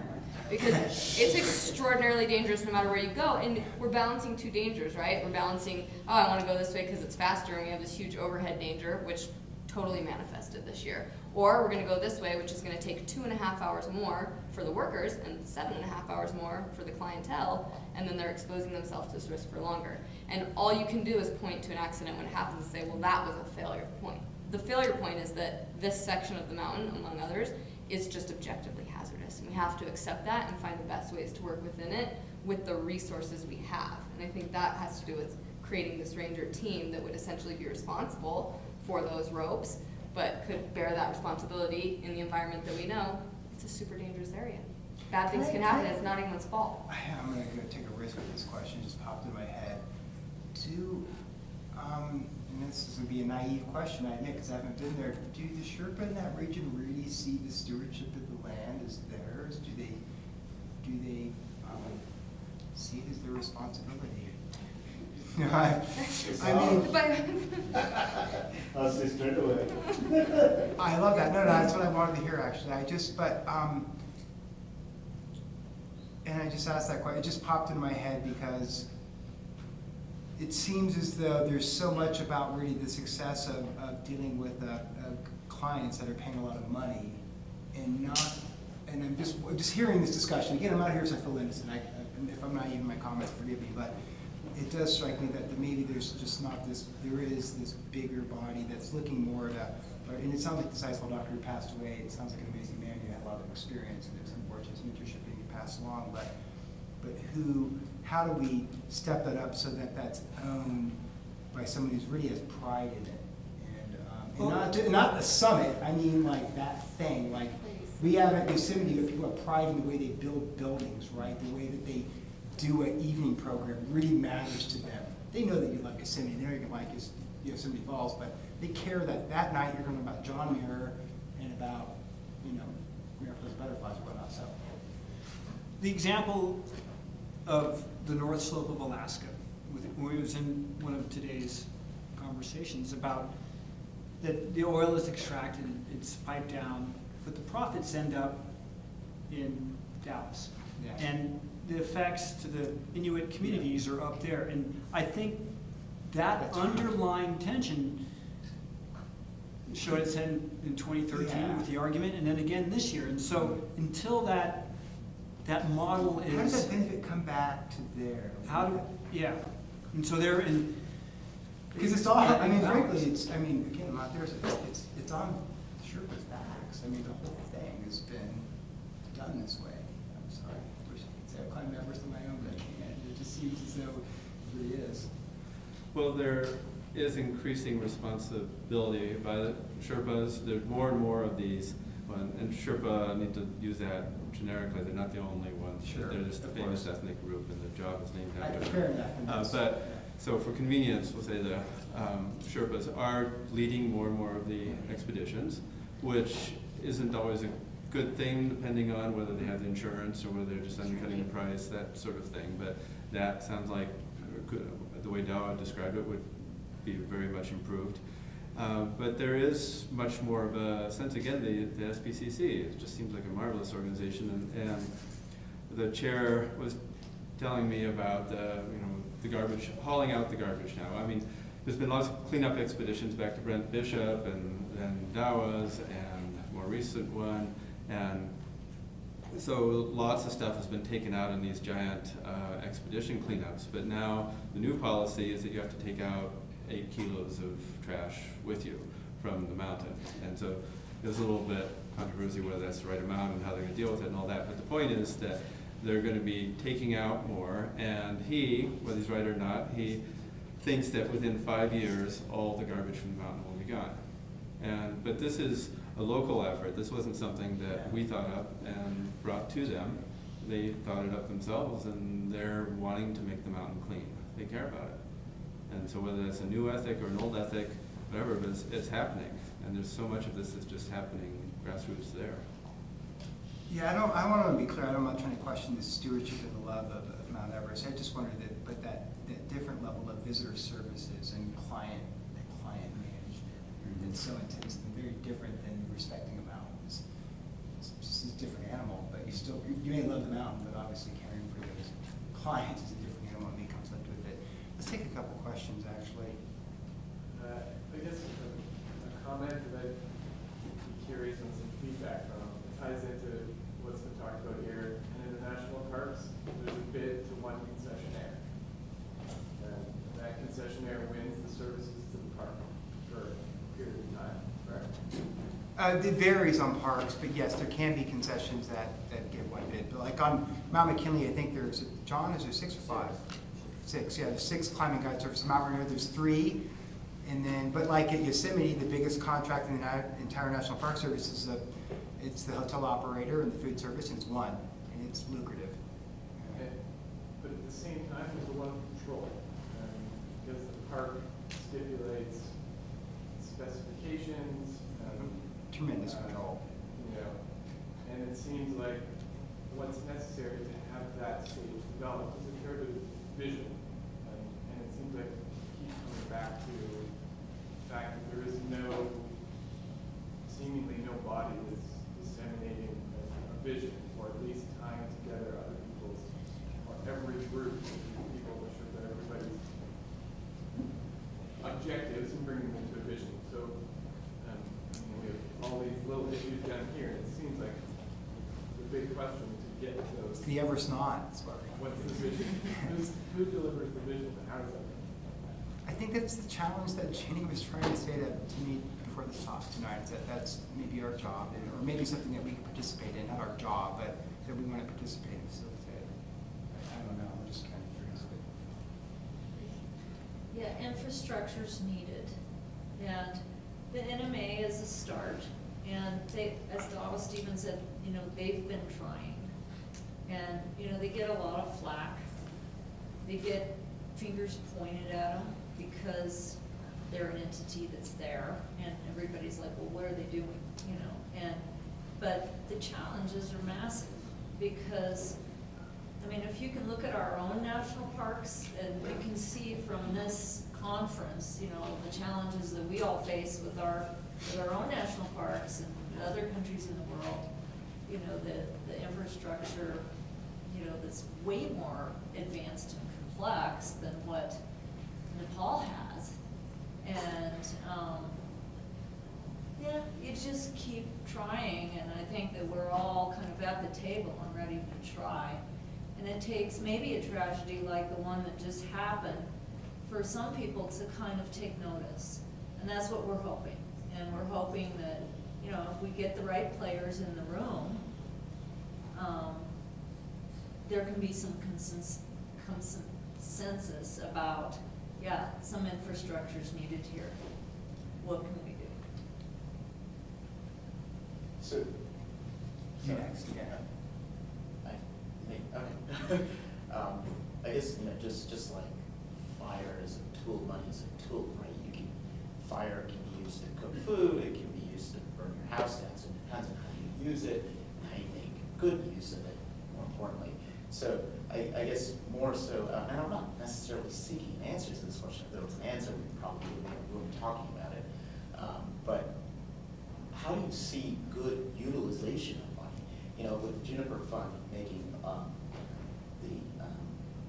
the salary sheets available to everybody, transparency, and not to make light of it, but it's almost like a Yelp service, which lets people know of how these different communities are treating the Sherpas and all the services that they're using. So is there a good way to make sure that, if we are throwing money down the way, and that's really the best way to influence change, monetary incentives, how do we make sure it's being utilized well? All right, again, like I said, I don't think it's... Markus. Thank you. Oh man, that was a tough one. Exactly, I shouldn't have said I was in business administration. Well, actually, maybe we'll give you a brief. Dawa, what do you? Well, no, just like seriously, if the money's going to land and ideally there, some of it has to go. So, how is it most responsible to demonstrate that? Well, there's 2 ways really. One, you got to know the organization you're giving the money to, and if you know that organization, you trust them, you give them that money. That's easy. The other option, like for example, what happened after the 18th April incident, the government of Nepal requested Nepal Mountaineering Association to set up a fund and have all the different associations, not just the Mountaineering Association, but also the various different tourism-related organizations and others as well, to sit on a board. All the presidents sit on that board, and that's where all the money that's collected worldwide has been requested to be sent, so that we all know how much money was collected and how much money is coming into the country. And even if that money is going directly to the family, that committee has been tasked with finding out who has sent what money and how much, right? And who's it gone to, just so that we know what's happening. And the other thing as well, with particular focus on this committee, is that it's not just 16 people that died this year. There will be more deaths in the future, and that's for sure. It's a reality. And so it's this year, 16 people died. And so there was a huge reaction from the world. But next year, maybe only 2 will die. At that point, not many people will be raising money, and not that much money is going to be coming into the country. And so the money that's been collected this year also should actually be a seed fund for future accidents. That's something that we're doing right now. But then again, I mean, I think that's great. But then we are talking about the accidents, and I mean, that's by definition retrospective. I mean, that's stuff that already happened. And I mean, of course, there needs to be support for, I mean, families that have lost someone and they don't get, I mean, basically they are put at severe risk, the entire family. But I think still a kind of a certification body or something like that with completely transparent numbers. I mean, kind of not just putting the numbers out there that this is the money we get in, this is the money we can get out of it, and as part of it we're going to have kind of the certification process. That's going to cost money. But in order for the kind of local expedition organizers to actually go with the certification, I don't think it should add costs to them. I mean, they shouldn't have to pay in order to be certified, because then there's going to be an apprehension against it. Because, I mean, it costs us money, we have to raise the fees and so on, and it's going to impact the clients, yada, yada, yada. So it's, I think a good use of money would actually be to provide it to this kind of international body or kind of independent body, and use it kind of proactively instead of only reactively. Reactively has to be a part of it, but focus on the proactive stuff. We're approaching almost 2 hours, actually. If there's another quick question out there, I'm happy, Roger. Yeah, it's not so much a question, but you know, after kind of watching what everybody said tonight and kind of comparing it to Denali, and I look back at my earlier years in Denali, and I can see a direct parallel to what happened and what's going on right now to the mid-'70s, especially 1976 on Denali. And if anybody wants to do any research on that, they'll see that it's very similar. And even though there are differences, there's more similarities than differences.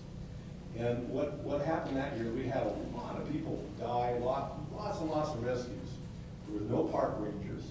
That was the year that started the idea to have some park rangers that maybe could help with education, could help with, and the thing about the fixed ropes is we work together with the guides. It's a shared responsibility, not just the guides and the park rangers work together to put those ropes up now. But that 1976 was a banner year, and it changed the direction of where we are today. We had, like Dawa's been doing, and others. I was on cleanup climbs in Denali. Prior to that, we had lots of people. After that, Park Service really wasn't involved in any of that, and their emphasis was different. And you know, I think this is, unfortunately, this accident maybe will bring some good things down the road. But what we did need to do is it took advocacy from the public to make those changes happen. Park Service knew they needed to do something, but there was a lot of input from the American Alpine Club and guide companies, others, very, very concerned climbers, including Brad Washburn and others, that gave input to the park. And so that's what I see happening around the world and at this conference. And I can see this as a parallel to 1976. And you know, we are on a very good footing today. It doesn't mean we might not have problems with our park and mountaineering, but we've learned a lot. We've learned a lot in those practically 40 years. Well, that's actually nice. Thank you, Roger. That's actually great. Almost makes it easy to kind of close it a little bit. I guess I just wanted one quick closing question for everyone. We talked, obviously, we've been focused on Everest, but I guess long-range story, and again, it's back to this idea that we need to take a leadership role as climbers, and that's what we do. What practices have worked, and if you had one to choose, or one model, what might that be for Everest? I guess maybe we've heard them all, but if there's any closing thoughts you have about how we might move forward, particularly, and if it's a call to action for other parties, I mean, it's time not to just have a conversation, but to do it. I'll just share on behalf of Yosemite, we are entering into a sister park relationship with Sagamortha. We're very interested in that relationship. We've had the director of Nepal's National Park Service, the soil, and actually, help me out a second, because you had it correct. Conrad, it's soil and conservation? Ministry of Soil and Soil Conservation and Wildlife. Yes, and wildlife, yes. So, and forgive me for not having a title correctly. Forestry is another one. And the forestry is another one. They have a Department of Ag. It's like our Department of Ag and our Department of Interior. Well, they're in Yosemite, and I have to admit, I was pushing them towards Denali. I swear to God, I wasn't Mount Rainier too, because I love Mount Rainier.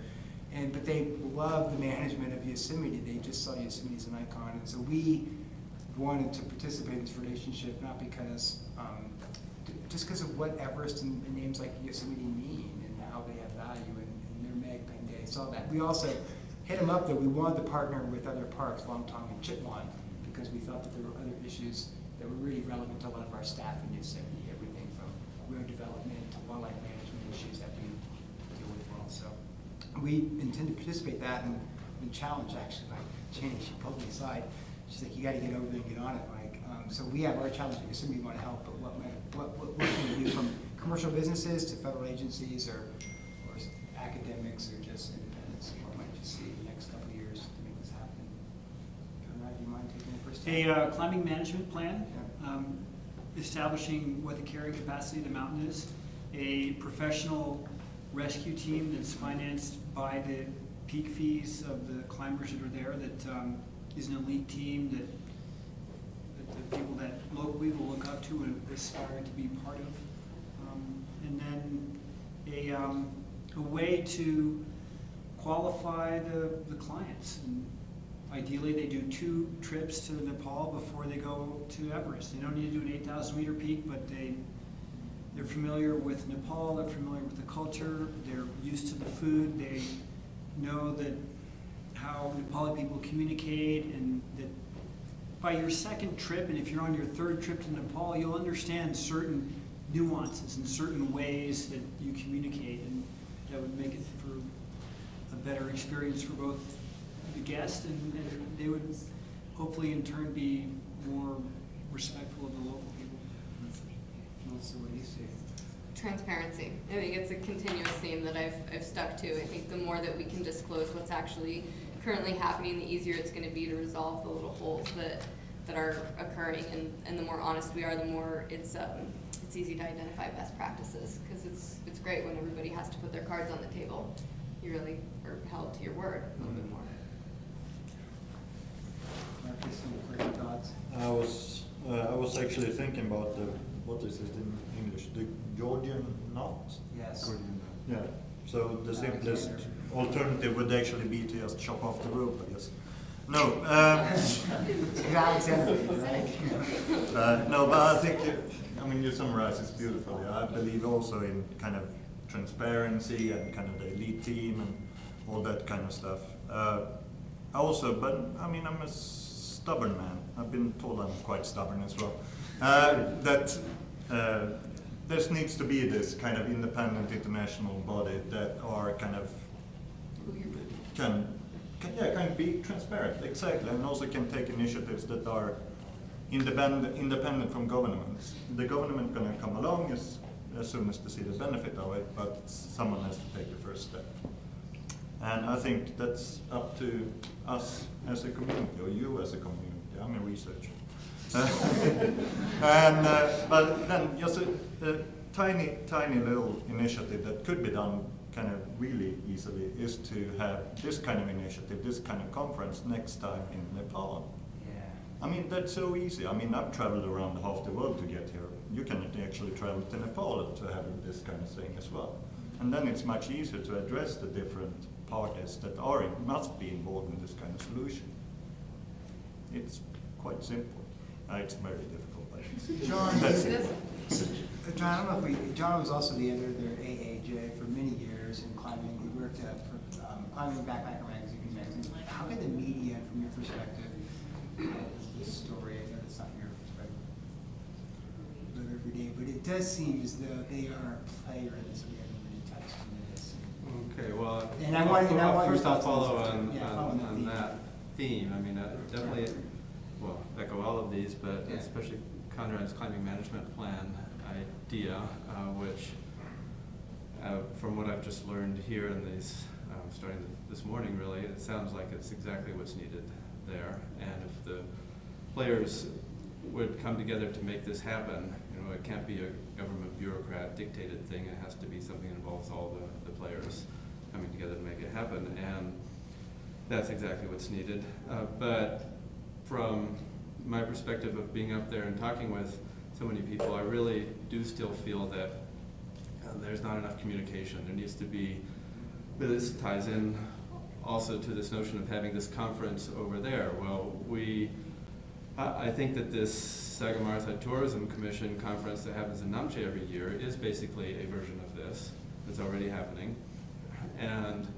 But I went through 28 days of talking to people, and nobody mentioned that to me until like the last day before we had a workshop in Kathmandu with people who were there. I finally discovered it.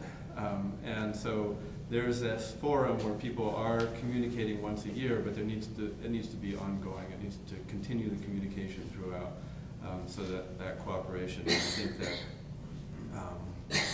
So basically, it is amplifying that the forum. Be like this forum now. This is going to happen this one time, and then whoever happens to keep up in touch with each other will.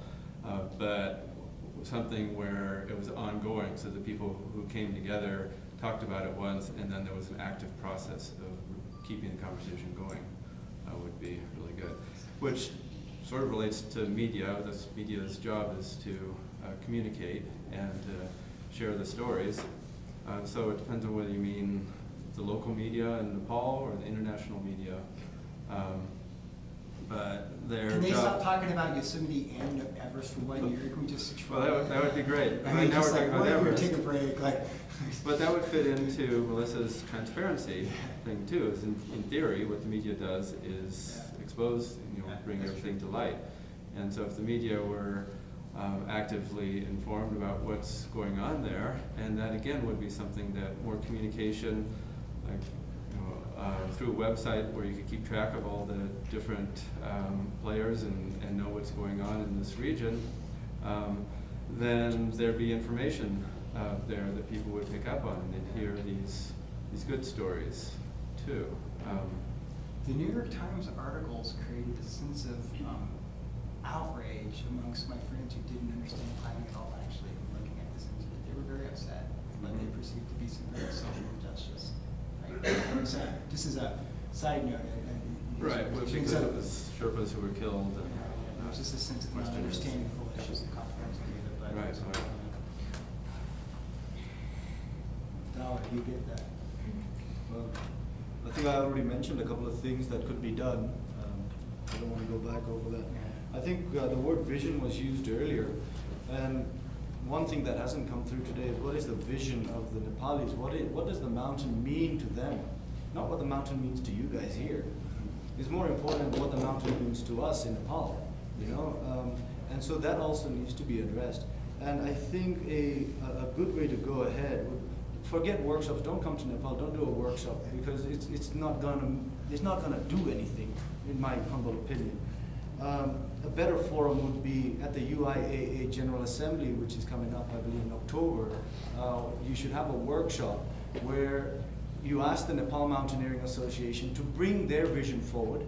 you as the American Alpine Club or the New Zealand Alpine Club or whoever, you get there, you share your ideas, come up with some sort of a model that you think that that has to be implemented for Nepal, and then put that forward to the government of Nepal, and the government of Nepal will have to listen to you. And as an example of that, recently the European Commission blacklisted the Nepal Civil Aviation because it wasn't following the international civil aviation rules, or wasn't effectively implementing the rules of the civil aviation.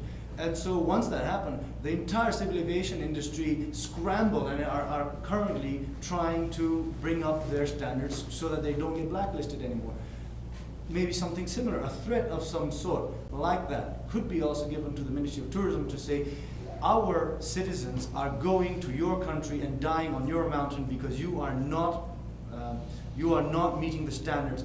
Meet those standards, otherwise we are actually going to make, well, a shitstorm.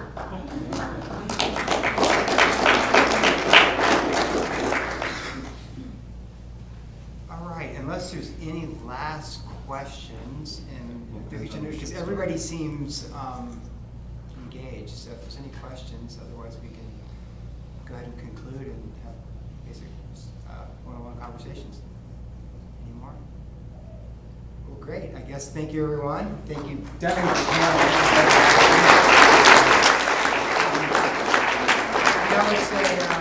I know it's a weedy topic, but. Thank you, Mike. Thank you, panelists. And the conference resumes tomorrow morning here at 8:30 in the morning. We'll see you then. I dropped the first answer.